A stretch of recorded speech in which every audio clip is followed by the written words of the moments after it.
नमस्कार, आपका स्वागत है फटाफट खबरों में। मैं हूं आपके साथ भावना रनौत।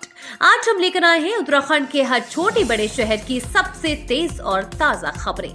तो चैनल को सब्सक्राइब कीजिए और वीडियो कहां से देख रहे हैं कमेंट बॉक्स में जरूर बताएं।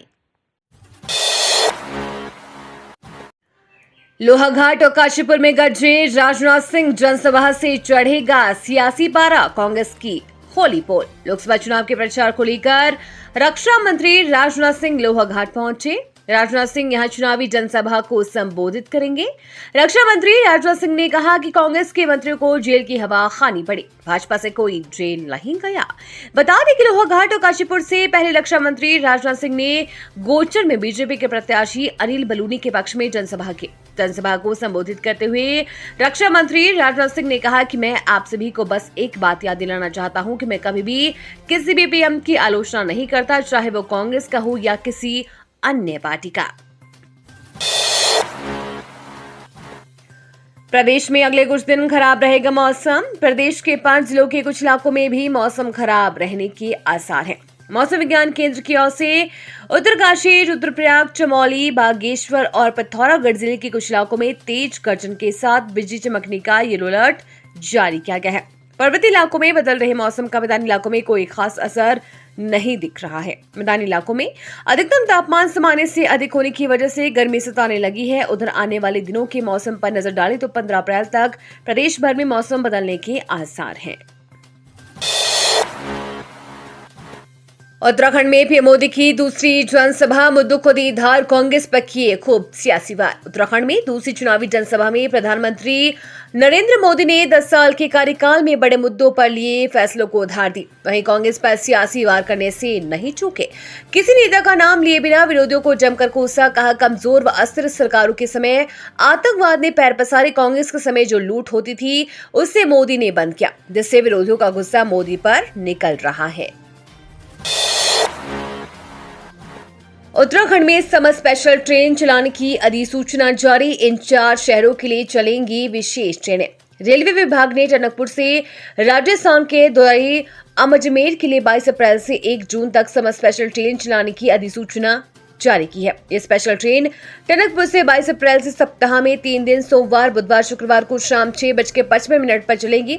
रेलवे स्टेशन अधीक्षक केडी कापड़ी ने बताया कि ये रेल टनकपुर, खटीमा, पीलीभीत, भोजीपुरा, बरेली, दिल्ली, हरियाणा के गुरुग्राम होकर राजस्थान के अजमेर, दौराई तक चलेगी। दौराई से मंगलवार, गुरुवार, शनिवार को टनकपुर के लिए रवाना होगी। चुनाव ड्यूटी में लगी गाड़ियां, दुल्हन लाने के लिए दूल्हे को नहीं मिल रहे वाहन, परिवहन विभाग से लगाई है गुहार। लोकसभा चुनाव के चलते दुल्हा पक्ष के साथ ही दुल्हन पक्ष के लोगों की दिक्कत बढ़ गई है। उनके लिए वैवाहिक कार्यक्रम संपन्न कराना चुनौती बन गया है। लोकसभा चुनाव के लिए वाहन अधिग्रहण होने से वर पक्ष को बारातियों के लिए वाहन मिलने मुश्किल हो गए हैं और लोग अनुमति के लिए परिवहन विभाग के चक्कर काटने के लिए मजबूर हैं। जिले में अब तक 86 लोगों ने बारात के लिए वाहनों की अनुमति देने के लिए परिवहन विभाग से गुहार लगाई है। जन आशीर्वाद रैली में रुड़की पहुंचे हरियाणा के सीएम, भाजपा प्रत्याशी के पक्ष में मांगे वोट। हरियाणा के मुख्यमंत्री नायब सिंह सैनी भाजपा की जन आशीर्वाद रैली में रुड़की पहुंचे। यहां उन्होंने अलकसर और भगवानपुर क्षेत्र में जनसभा कर भाजपा प्रत्याशी त्रिवेंद्र सिंह रावत के पक्ष में वोट करने की अपील की। इस दौरान भोगपुर में उन्होंने कहा कि प्रधानमंत्री नरेंद्र मोदी के कार्यकाल में भारत एक ऐसा शक्तिशाली देश बन गया है कि यूक्रेन में फंसे 23,000 छात्र सकुशल अपने देश वापस आ जाते हैं। 60 वर्षों के कार्यकाल में कांग्रेस ने देश को काटने और बांटने का कार्य किया है, जिसके चलते देश आर्थिक दृष्टि से कमजोर होता चला गया है। लेकिन देश में भाजपा की सरकार आते ही भाजपा और भारत सरकार विकास की ओर बढ़ने लगा है। उन्होंने कहा कि प्रधानमंत्री नरेंद्र मोदी के 10 वर्षों के कार्यकाल में आज भारत विश्व में एक शक्ति के रूप में उभर कर सामने आया है। परिवार के साथ इंदौर से ऋषिकेश घूमने आया युवक गंगा में डूबा, नहीं लगा कोई सुराग। ऋषिकेश में गंगा में पर्यटकों के डूबने के लगातार मामले सामने आ रहे हैं। शुक्रवार को भी इंदौर से परिवार के साथ घूमने आया एक युवक गंगा में डूब गया। एसडीआरएफ ने सर्च ऑपरेशन चलाया, लेकिन उसका कोई सुराग नहीं लगा। जानकारी के अनुसार इंदौर से एक परिवार ऋषिकेश आया था। शुक्रवार को युवक गौरव कुमार पुत्र रामवीर तोमर थाना मुनि किरेती यानी कि टिहरी गढ़वाल के सच्चा धाम घाट के पास गया था। धधकते रहेंगे जंगल, लेकिन इस साल आग बुझाने नहीं आएंगे हेलीकॉप्टर। ना कोई प्रस्ताव, ना विभाग को जरूरत। उत्तराखंड में जंगल इस साल पूरी गर्मी धधकते रहेंगे, लेकिन आग बुझाने के लिए हेलीकॉप्टर नहीं आएंगे। मुख्य वन संरक्षक वन नागिनी एवं आपदा प्रबंधन निशांत वर्मा बताते हैं कि जंगलों की आग पर काबू पाने के लिए हेलीकॉप्टरों से मदद ली जाने का प्रावधान कोई प्रस्ताव नहीं है। विभाग को इसकी जरूरत नहीं है। प्रदेश के जंगलों में आग के मामले थमने का नाम नहीं ले रहे हैं। गर्मी तेज होते ही जगह जगह से आग के प्रकरण सामने आ रहे हैं। जन्मदिन की पार्टी से लौट रहे युवकों के दो गुटों में हुई विवाद में चली गोली, एक की हालत नाजुक। युवकों के दो गुटों में इतना विवाद बढ़ गया कि गोली तक चल गई। गोली एक युवक के पेट में लगी, जिसकी हालत नाजुक है। उसका इलाज श्री महंत इंद्रेश अस्पताल में चल रहा है। बृहस्पतिवार को कॉलेज के युवकों के बीच हुई इस घटना के बाद पटेल नगर पुलिस ने हत्या के प्रयास में एक युवक को नामजद कर अन्य पर मुकदमा दर्ज किया है। हालांकि पुलिस का यह भी कहना है कि फायरिंग किसने की, अभी ये स्पष्ट नहीं हुआ है। प्रदेश में पोलिंग पार्टियों को इस बार साथ में नहीं ले जाना होगा, बिस्तर टीम करेगी व्यवस्था। प्रदेश में पहली बार ऐसा होगा जब चुनाव में पोलिंग पार्टियों को बिस्तर और अपनी जरूरत का अन्य सामान साथ ले जाना नहीं होगा। जिले की टीम इसकी व्यवस्था करेगी। अपर मुख्य निर्वाचन अधिकारी विजय कुमार जोगदंडे बताते हैं कि सभी जिलों को इसके लिए आवश्यक धनराशि उपलब्ध करा दी गई है। उन्होंने ये भी बताया कि चुनाव के लिए 13,250 वाहनों का अधिग्रहण किया गया है, जिनमें जीपीएस लगेगा, जिससे निगरानी करने में हेल्प मिलेगी। देहरादून में डेंगू की रोकथाम को निगम के दावे, धुआं पिछले साल बरपाया था कहर।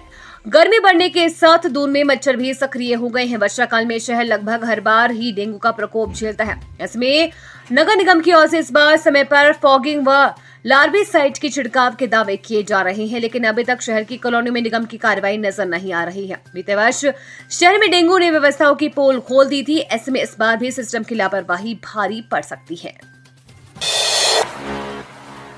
अग्निपथ योजना एवं अंकिता भंडारी मामले का बीजेपी के मत प्रतिशत पर पड़ सकता है असर।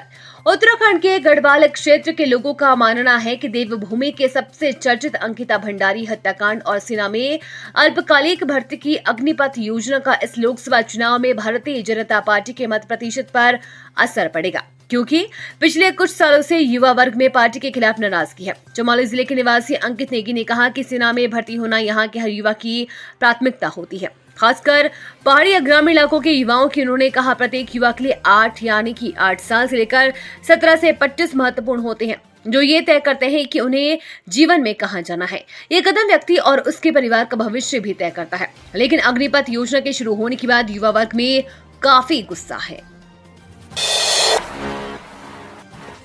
सीएम का अलग अंदाज, मॉर्निंग वॉक पर निकले धामी, बुजुर्गों को कहा राम राम, पीएम का संदेश पहुंचा। खटीमा में मुख्यमंत्री पुष्कर सिंह धामी ने सुबह की सैर के दौरान स्थानीय लोगों से मुलाकात की, उनका हालचाल पूछा और बड़े बुजुर्गों तक प्रधानमंत्री नरेंद्र मोदी का प्रणाम और राम राम पहुंचा। मुख्यमंत्री ने लोगों से लोकसभा चुनाव में अनिवार्य रूप से मतदान करने का आग्रह भी किया। प्रधानमंत्री नरेंद्र मोदी जब भी पार्टी कार्यकर्ताओं को कोई कार्य सौंपते हैं तो मुख्यमंत्री पुष्कर सिंह धामी खुद अगुवाई करके उस कार्य को अंजाम तक पहुंचाने में जुट जाते हैं। बीते गुरुवार को ऋषिकेश में आयोजित जनसभा में प्रधानमंत्री नरेंद्र मोदी ने पार्टी कार्यकर्ताओं को व्यक्तिगत अनुरोध किया था कि वो अनुरोध था घर घर जाकर बड़े बुजुर्गों को मोदी का प्रणाम और राम राम कहना। ये थी आज की फटाफट खबरें। हम मिलेंगे अगले बुलेटिन में, तब तक के लिए धन्यवाद और जय हिंद।